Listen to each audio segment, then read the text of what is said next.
खबरों के सिलसिले को आगे बढ़ाते हुए आम खबर से आपको आगाह करते हैं। पाक सिविल सोल्जर ऑर्गेनाइजेशन के मरकजी ऑफिस में मजलूम अवामी तहरीक पाकिस्तान के मरकजी मेंबर इमरानुल्लाह और उनके साथ सीनियर रहनुमा ज़ियाउर रहमान और मजलूम अवामी तहरीक के मेंबर सलमान खान अफरीदी और जैद खान की पाक सिविल सोल्जर ऑर्गेनाइजेशन के ऑफिस में आमद। Chairman Pak civil soldier organization Haji Taj Mohammad Khan और deputy general secretary Pakistan Kifayatullah, senior नायब सदर तहसील दीपालपुर डॉक्टर नवीद अहमद और उनके हमरा क़यादत ने मजलूम अवामी तहरीक पाकिस्तान के मेंबरान का शानदार इस्तकबाल किया।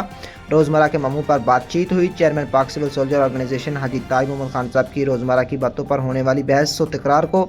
मजलूम अवामी तहरीक पाकिस्तान के मेंबरान ने सराहा और कहा कि हम अकीदतमंदी के साथ ये इजहार करते हैं कि chairman Pak civil soldier organisation ने जो कहा बिल्कुल मुआशरे के मुताबिक कहा और जो चेयरमैन साहब अमन का पैगाम लेकर निकले हैं हम उनके साथ खड़े हैं और ये अमन का पैगाम मिलकर घर घर पहुंचाएंगे।